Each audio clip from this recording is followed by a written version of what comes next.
Non, mais ça fait 15 minutes que je frappe à la porte des toilettes du café. Je ne peux pas rester là pendant des heures quand même.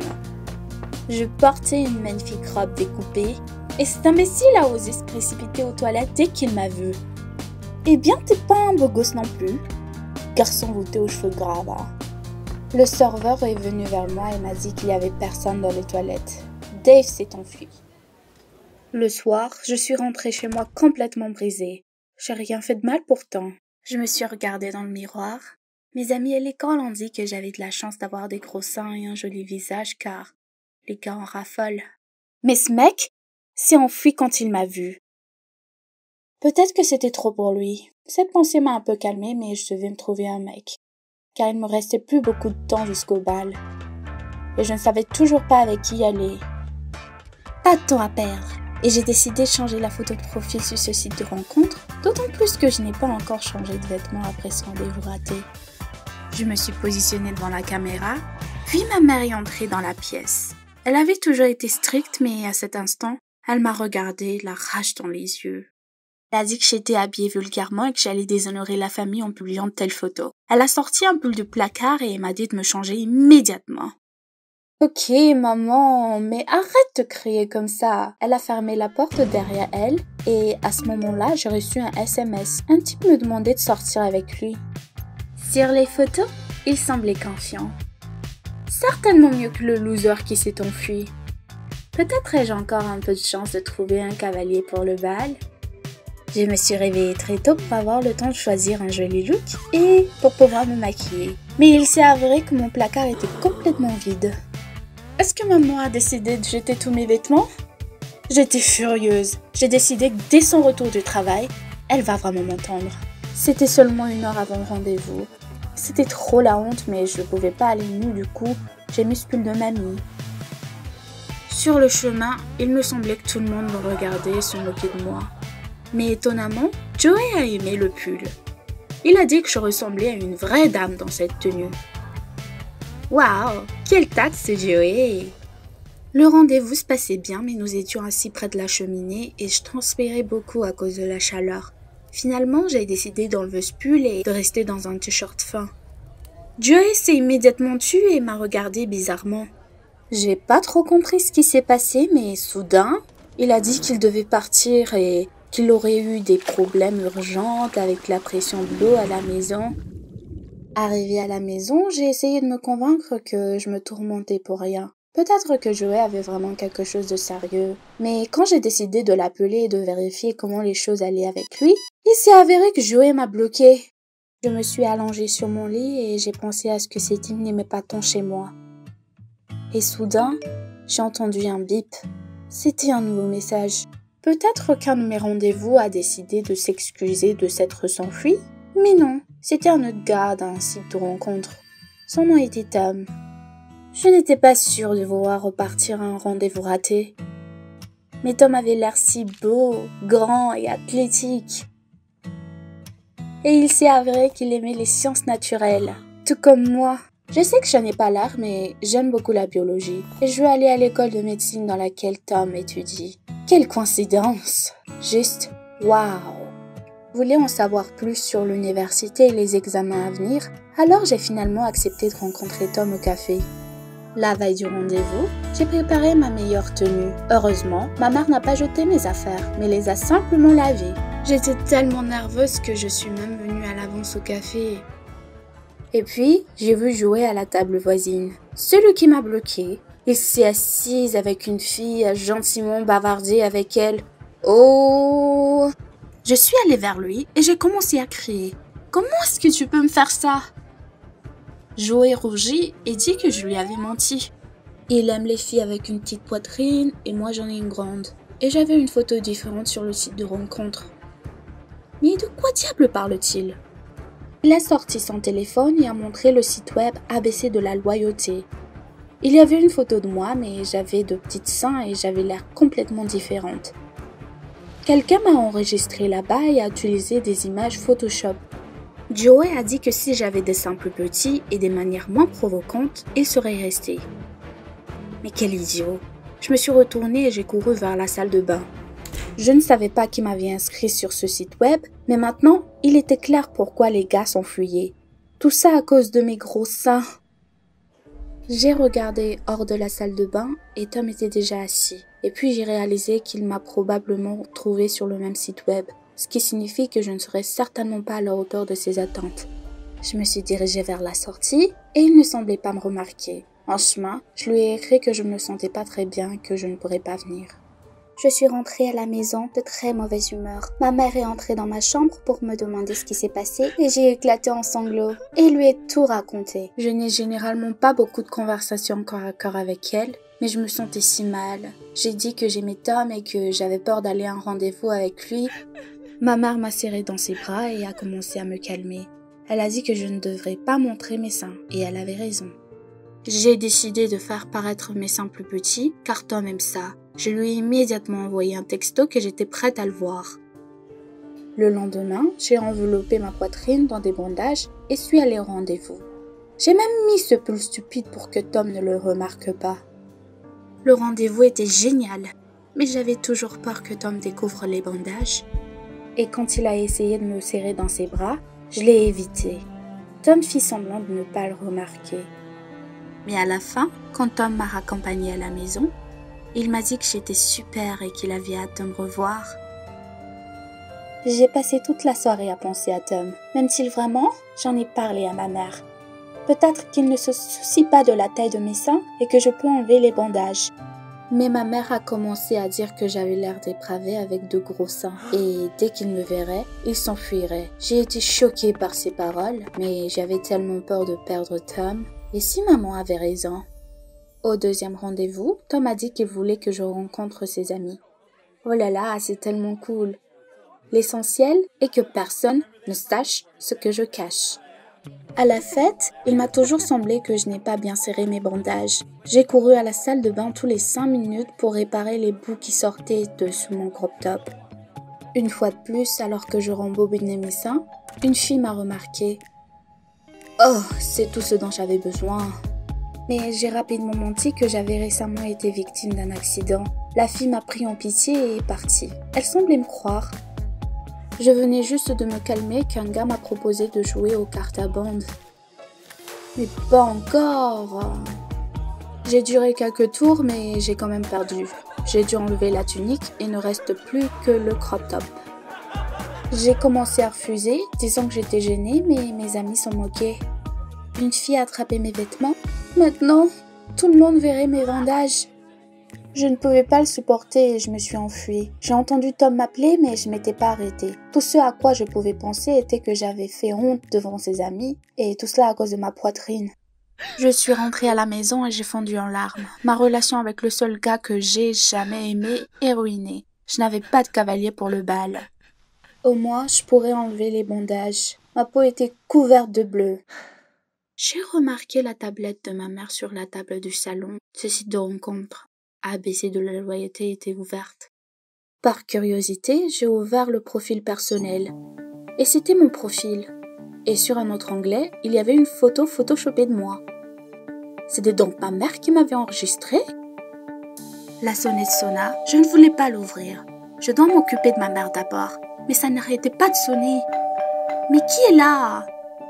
Il y avait Tom à la porte, avec un énorme bouquet de roses. Il est venu voir si j'allais bien.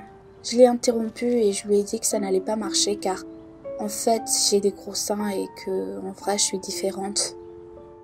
Et en général, je ne ressemble pas à la fille de la photo de profil. Mais Tom ne comprenait pas ce que tout ça avait à voir avec nous. Et puis, il a pris ma main et m'a dit qu'il ne se soucie pas des photos. Il se souciait de moi, comme j'étais. Et ce n'était pas à propos de la taille de mes seins ou de mon style vestimentaire. Il se sentait juste bien avec moi. J'ai regardé Tom et j'en croyais pas mes yeux. Et c'est à ce moment-là que ma mère est venue vers nous.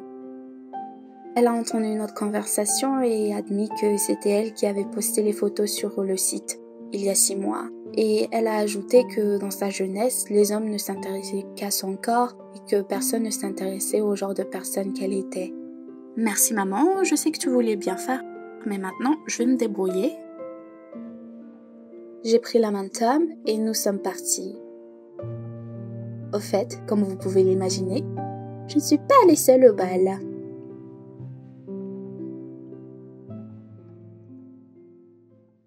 Malade, vous êtes sérieux? Je suis désolé, mais... Il vous reste 1 mois ou 2 à vivre? Poursuit le médecin. Ils ont commencé à se sentir étourdis. Le médecin m'a dit que j'avais une maladie grave et que le plus souvent, elle se transmettait par voie sexuelle. Et si je suis sorti de la pièce en furie, j'ai donc récupéré cette ordure de mon ex-copine, quelle puanteur. J'ai été fidèle à Suzy, et elle semble m'avoir été infidèle. En lui serrant la main, j'ai composé son numéro sur mon téléphone portable. Tu as brisé ma vie? Ai-je crié. Comment as-tu pu ne pas me le dire? Suzy m'a dit que mon hypothèse était la bonne et qu'elle n'avait aucun regret. Vous avez été égoïste et vous avez eu ce que vous méritiez, a-t-elle ajouté en raccrochant. J'ai failli jeter ce foutu téléphone sur le mur. On s'en fout. Je vais me saouler et aller chez Pete pour fêter le début de ma fin. Pete est mon meilleur ami, mais nous sommes différents. Nous voulions tous les deux être acteurs, mais lui seul a réussi à survivre à la finale et j'ai été expulsé. Maintenant, il est au théâtre, et je n'ai pas vraiment de hobby. Pete était content que je vienne, il aimait quand nous regardons les nuits de stand-up ensemble. Mais cette fois-ci, j'en avais trop et j'ai commencé à parler de la maladie et de Suzy. Toutes les femmes sont les mêmes, j'ai dit, et de toute façon, si Suzy m'a fait ça, pourquoi je ne peux pas faire ça aux autres? Pete a dit que je disais des bêtises d'ivrogne et que je ne peux pas faire ça. Eh bien, il ne comprend rien, il est en bonne santé et il a du succès. On a fini par se disputer, et Pete a dit que je n'étais plus son ami. Allez vous faire foutre, je suis rentré chez moi et je me suis immédiatement évanoui. Au matin, la pensée de la vengeance ne disparaît pas. Je n'ai rien pu faire pour Suzy, mais combien d'autres pétards? Je me vengerai de tous. Je me suis nettoyé et je suis parti à la recherche d'une victime. J'ai choisi un bar à cet effet, car il était toujours rempli de filles dissolues. C'est là que j'ai rencontré Suzy, d'ailleurs. Toutes les filles du bar, par chance, se sont séparées par 2. Mais j'ai remarqué une fille seule derrière le comptoir, elle ressemblait à Suzy. Après avoir fini son verre, la fille est allée sur la piste de danse, et je l'ai suivie. Je suis Emmett. Et toi? J'ai crié, en essayant de noyer la musique. Au revoir, a-t-elle dit, et je suis allé à la porte. Eh bien, comme il est facile de refuser quelqu'un quand on a toute la vie devant soi. Mais je n'abandonnerai pas si facilement. Je me suis faufilé dehors à sa poursuite et j'ai commencé à la suivre. Nous avions déjà parcouru un pâté de maison quand j'ai heurté une boîte de conserve. La fille a tressailli et s'est rapidement tournée vers moi. Qui est là? Oh, c'est toi. Tu me suis? Elle fronça les sourcils. J'ai dû mentir en disant que je voulais juste m'assurer qu'elle était en sécurité. Bien sûr, elle est heureuse de me voir. Elle ne fait qu'augmenter son prix, me suis-je dit. Je lui ai proposé d'aller faire un tour et à ma grande surprise, elle a accepté. Oui, je n'avais pas tort à son sujet. En chemin, j'ai montré à Debbie, c'était son nom, des performances d'artistes de stand-up locaux. Debbie riait, il est évident qu'elle m'aimait bien. Il commence à faire froid, peut-être pouvons-nous continuer le rendez-vous point chez moi, j'ai suggéré. Eh bien, c'est là que j'ai merdé, Debbie m'a traité de pervers et est partie. Qu'est-ce qu'elle est? Une sorte de spéciale. Je n'ai pas le temps pour ces jeux, je pourrais mourir demain. Je l'ai rattrapée et j'ai plaisanté à ce sujet en lui disant que Debbie pouvait choisir son propre endroit pour le prochain rendez-vous. Soudain, elle m'a appelé pour bibliothèque. Ouah. Le lendemain, nous nous sommes rencontrés là-bas et Debbie m'a donné tout un cours de littérature. Elle voulait clairement me faire croire qu'elle était un gros cerveau. Mais vous ne pouvez pas me tromper comme ça. Pendant qu'elle lisait, j'ai commencé à l'embrasser. Mais Debbie s'est éloignée.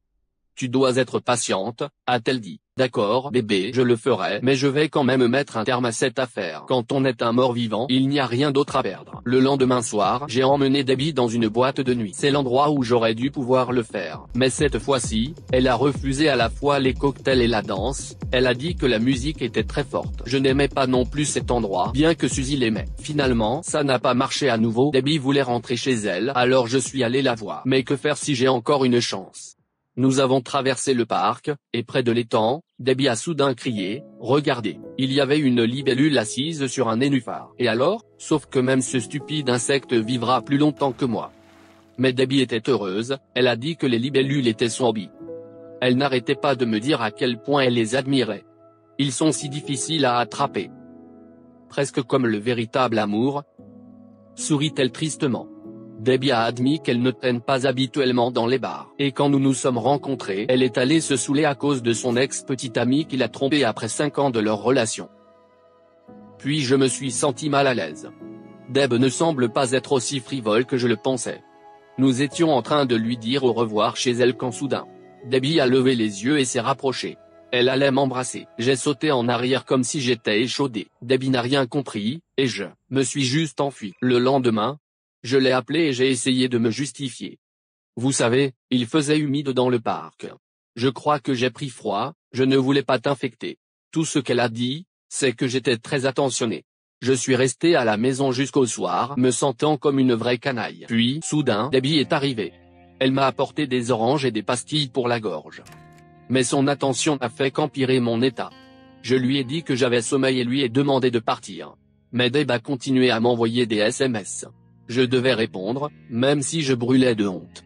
Elle ne savait même pas comment je lui mentais tout le temps. Je me sentais mal. Debbie a soudainement cessé de répondre. Je n'ai pas pu la contacter pendant quelques jours et tout à coup, elle a décroché le téléphone. Deb m'a dit qu'elle avait aussi un rhume et m'a demandé de lui apporter des médicaments. Je me suis soudain énervé. J'étais sur le point de mourir. Pourquoi devrais-je la garder? Ma soif de vengeance s'est à nouveau emparée de moi et je suis allé chez Deb. La porte était ouverte et je suis entré à l'intérieur. Pourquoi ça sent si bon? Je suis allé dans le salon pour un parfum et j'ai vu Deb maquillée et vêtue d'une robe moulante. Il y avait un dîner aux chandelles sur la table et Debbie a proposé de rester avec elle. J'ai été engourdi. Deb, je ne peux pas. Ne me demande pas pourquoi, ai-je dit. Debbie a été prise de court et s'est assise. Tu ne m'aimes plus? Demanda-t-elle. Je ne savais pas quoi dire et je me suis enfui de son appartement. Je me détestais. Après cela, je me suis senti vraiment mal, je ne pouvais pas quitter mon lit. Je crois que je suis en train de mourir. J'ai besoin d'aide. Puis je me suis souvenu de Pete. C'est mon meilleur ami, comment pourrais-je le perdre? Il avait raison, je n'aurais pas dû commencer ça. De jour en jour, mon état s'aggravait, même la respiration était difficile. J'ai décidé de me réconcilier avec Pete une dernière fois. Je l'ai appelé et il est venu tout de suite. Étonnamment, Pete m'a pardonné, j'ai dû avoir l'air pathétique. Il a écouté mon histoire et a accepté de satisfaire ma dernière requête, de dire à Debbie toute la vérité sur la maladie et de lui dire que je m'excuse pour cela. Je n'ai pas pu le faire moi-même et n'osais pas lui dire où je suis, même sous peine de mort. Pete était d'accord, et j'étais soulagé que Debbie soit en sécurité. Le lendemain, je suis tombé très malade et je suis allé à l'hôpital. J'étais en train de passer un examen quand soudain Debbie. Pete lui a dit que j'étais ici. J'ai demandé à Deb, comment l'as-tu convaincu? J'ai dit, je t'aime, idiot. Elle m'a répondu et m'a serré dans ses bras. Je ne voulais pas qu'elle me voie comme ça. Avec un chagrin d'amour, je lui ai demandé de me quitter. J'ai vu combien c'était dur pour Debbie. Mais elle s'est ressaisie et est partie. Finalement, l'examen était terminé et le médecin est venu dans ma chambre avec les résultats. Je me préparais au pire, mais le médecin a dit que le dernier test était faux. Le laboratoire a mélangé les tests et je n'ai pas d'infection. Mais j'étais presque mourant. Le médecin a dit que j'étais peut-être nerveux, c'était dû à l'effet de l'autosuggestion. Mon Dieu, je suis en bonne santé. J'ai eu l'impression qu'on me donnait une autre chance. J'ai dû aller chez Debbie et tout lui raconter. Je suis sorti de la pièce en courant, ravi, et là j'ai soudain rencontré Suzy. Elle avait un ventre rond. Qu'est-ce que tout cela signifie? Cette fois-ci, Suzy m'a tout expliqué. Au moment où nous sortions ensemble, elle a trouvé un mec génial et m'a quitté pour lui. Et maintenant elle va avoir un bébé. Et votre diagnostic? Ai-je demandé. Elle ne savait pas de quoi je parlais. Elle a dit que lorsque j'ai appelé, elle pensait que je l'accusais de tricherie. Quel idiot j'ai été, on s'en fout. J'ai couru chez Debbie et lui ai dit que j'allais bien. On peut être ensemble, mais... si elle peut me pardonner. J'ai attendu sa réponse, je l'espère. Finalement, elle m'a dit doucement, nous pouvons préparer un nouveau dîner, ensemble. J'aimerais bien, ai-je dit, presque en pleurant. Debbie a souri et je l'ai embrassé. Hier, j'étais un mort-vivant qui voulait entraîner tout le monde avec lui. Et aujourd'hui, j'ai une nouvelle vie. Et tout cela grâce à l'amour. Je suis Matt, une célébrité en progrès et je fais toutes les tâches que vous mentionnerez dans les commentaires. Stardog11 écrit que je devrais épouser la première personne avec une grande poitrine que je rencontrerai. Mec, j'attendais une sorte de recul mais ce n'est qu'un rêve. J'accepte les défis. Grâce à de tels défis, j'étais dans les top TikTok pour le 2e mois. Ma renommée a grandi, il y avait de plus en plus d'annonceurs. J'économisais pour une toute nouvelle voiture, alors j'ai tout pris pour ce pari. Je diffusais un streaming sur la rue, je m'amusais, alors quand une femme sans abri a commencé à crier que je me promenais et filmais tout, J'ai immédiatement tourné la caméra sur elle. Oh, qu'elle était folle! Cette vidéo allait certainement frapper les tendances TikTok. Soudain, mes abonnés m'ont inondé de commentaires, elle a de gros seins et c'est aussi la première personne que je rencontre dans la rue, ce qui veut dire, alors j'ai juré. Eh bien, j'étais prêt à tout faire pour une nouvelle voiture. Sans éteindre la diffusion, je me suis mis à genoux, j'ai sorti quelques billets de ma poche et je les lui ai tendus comme un bouquet de fleurs. Elle a attrapé l'argent, mais quand elle a vu que je pointais la caméra sur elle, elle a immédiatement couru. Je me suis précipité après elle, désolé pour la caméra tremblante, mais je devais rattraper mon épouse obstinée. Nous sommes arrivés sous le pont, où se trouvait un refuge des SDF. C'était sale et puant. Tellement dégueulasse, j'ai immédiatement voulu rentrer à la maison et me laver correctement. La meuf était furieuse que je la pourchassais de plus avec une caméra. Elle a ordonné de l'éteindre immédiatement. J'ai fait semblant de le faire, mais j'ai continué à filmer. Eh bien, c'était complètement une poubelle là-bas. Un groupe des sans-abri était assis autour du feu faisant frire quelque chose. Je me suis approché et j'ai vu l'un d'eux manger un rat. J'ai failli vomir, mais je devais montrer tous les détails à mes abonnés. En me penchant, j'ai commencé à filmer le déjeuner des SDF. Puis la meuf a remarqué que je filmais toujours. Elle n'a clairement pas aimé ça. Elle fit un signe de tête à ses amis et commencèrent à m'entourer. J'avais vraiment peur, mais je n'ai pas arrêté le streaming. Mais en 20 secondes plus tard, ils étaient partout sur moi, me retirant mes vêtements. Je me suis à peine échappé, mais au dernier moment, la meuf a attrapé mon téléphone. Horrifié, j'ai couru chez moi, en sous-vêtements et en chaussettes immédiatement pour arriver à l'ordinateur et bloquer mon compte. Mes abonnés me demandaient déjà quand est-ce que le prochain stream aura lieu. Quelle est la prochaine émission? J'ai compris que je devais épouser une femme sans abri, mais comment l'organiser? Non, je ne pourrais certainement pas faire ça.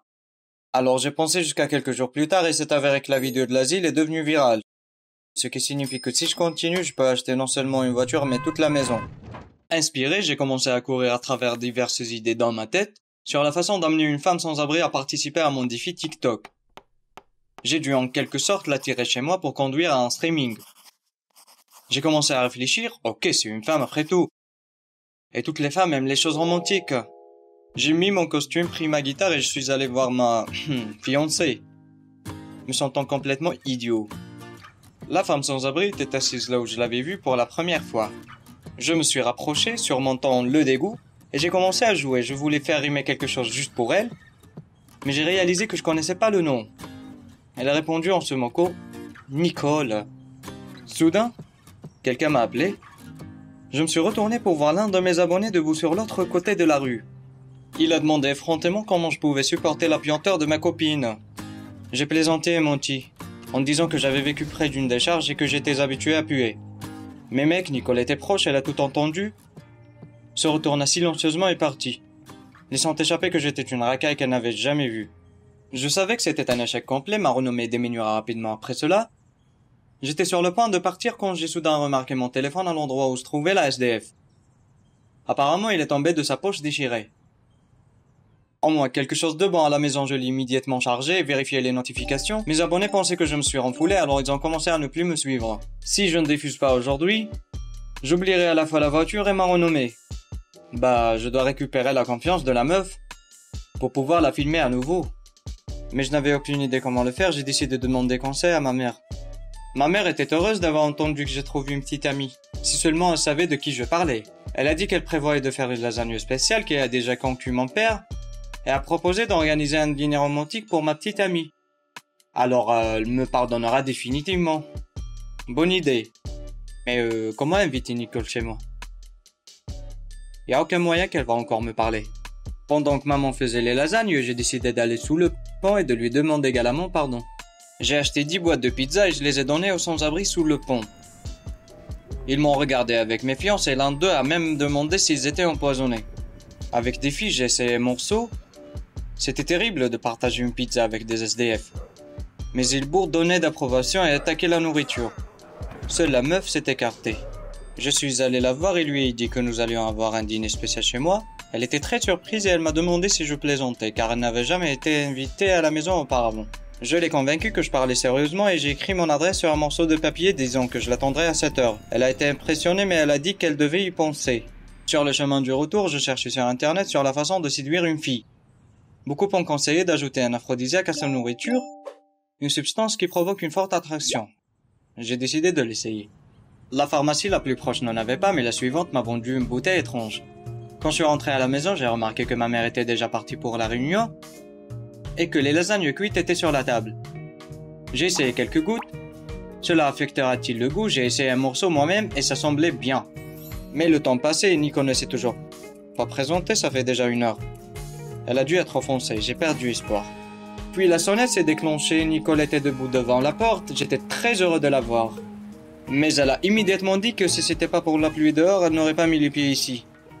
Et puis, je me suis demandé ce que c'était ne pas pouvoir manger correctement ou dormir sans agiter les rats. Pendant 1 seconde, j'ai eu honte de l'avoir utilisé que pour des vues. Je vérifiais mon téléphone de temps en temps. Au début, mes abonnés étaient ravis de ma diffusion secrète SDF chez moi. Mais bientôt, ils ont commencé à écrire que s'asseoir à table était trop ennuyeux. Un par un, ils ont commencé à se déconnecter. J'ai paniqué, je devais sauver la situation. Et puis, j'ai décidé d'embrasser Nicole. En fermant les yeux, je lui ai tendu la main et lui ai touché la joue avec mes lèvres. Nicole était très surprise. C'est étrange, mais ce baiser n'était même pas dégueulasse. Mec, peut-être j'étais affecté par un aphrodisiaque. Et puis la porte s'ouvrit, maman était debout devant la porte. Purée, je l'ai pas entendu venir du tout. Ma mère horrifiée a commencé à crier en demandant à Nicole de sortir d'ici. Elle a crié que si je voulais être ami avec des sans-abri, je pourrais vivre moi-même dans la rue. Facilement, l'essentiel c'est d'avoir un endroit où charger mon téléphone. Peut-être que je gagnerais même plus d'argent de cette façon. Je suis fièrement sorti de l'appartement tenant la main de Nicole. Nicole avait l'air inquiète, elle m'a exhorté à faire la paix avec ma mère, car la famille devrait toujours passer en premier. Je ne savais pas quoi dire, mais j'ai décidé d'arrêter tranquillement le streaming. Les commentaires ont clignoté sur l'écran, comme on va le baiser avec la malodorante fille. Est-elle en bonne santé? Nicole a tout vu. Elle a été décontenancée, en colère, elle a crié qu'elle me faisait confiance et je l'ai utilisée pour m'amuser. Mais je pourrais être calme pour elle, car elle est très malade et elle mourra bientôt. Quoi, je n'ai même pas eu le temps de demander ce qu'elle voulait dire. Nicole a commencé à courir. J'avais sauvagement honte, je me sentais comme une personne terrible. Il s'avère que je me souciais plus de la voiture qu'au sentiment d'une autre personne. J'ai décidé de trouver Nicole et de m'excuser, mais elle n'était pas sous le pont. Les sans-abri me regardaient avec dédain, c'était la première fois que Nicole n'était pas revenue. Et si quelque chose lui est arrivé, tout est de ma faute. Et puis j'ai eu une idée, j'ai enregistré une vidéo demandant à mes followers de m'aider à trouver Nicole. Je me fichais du défi ou de la voiture, je me blâmais d'utiliser l'humain pour mon propre amusement. Et voici le premier message. Quoi? D'une clinique de chirurgie plastique? Ils ont écrit qu'ils étaient prêts à bien payer si je faisais de la publicité très vulgaire et stupide. Pour les chirurgies d'augmentation des seins. Tout le monde ne me suivra plus après ça, quoi. J'ai finalement obtenu une géolocalisation, Nicole a été vue au bord du lac, j'ai couru aussi vite que j'ai pu. Nicole était allongée sur le banc recroquevillée de douleur. Elle se sentait vraiment mal, je n'ai pas appelé l'ambulance, il y avait un hôpital tout près, j'ai pris Nicole et je l'ai portée là-bas. Les médecins ont dit que Nicole avait une tumeur au niveau de la poitrine, alors elle a besoin d'une intervention chirurgicale urgente pour la retirer. Mais elle n'a pas d'assurance. J'ai pensé à cette annonce. Mais ce serait la fin de ma carrière. J'ai tellement travaillé sur mon image. D'ailleurs, Nicole pourrait ne pas me comprendre. Est-ce qu'il y a un autre moyen? Mais ensuite, le médecin a dit que Nicole ne vivrait peut-être pas pour voir le matin. J'ai pris ma décision. Tout est à cause de moi, Nicole. J'ai enregistré une vidéo terrible pour cette annonce, après laquelle des milliers de personnes ne m'ont plus suivi. Au revoir, une toute nouvelle voiture et ma carrière en tant que blogueur. Tout payé. Les médecins ont commencé la chirurgie, j'attendais dans le hall et je n'arrivais pas à trouver une place. Nicole est restée à l'hôpital encore 2 semaines. Je lui ai rendu visite tous les jours et j'ai beaucoup repensé. Cette histoire a changé ma vie. Quand Nicole s'est améliorée, je lui ai fait une offre pour devenir mon partenaire pour le reste de ma vie. Alors suivez notre nouvelle chaîne pour aider les sans-abri. Bien sûr, cela rapporte beaucoup moins d'argent, mais on ne se décourage pas.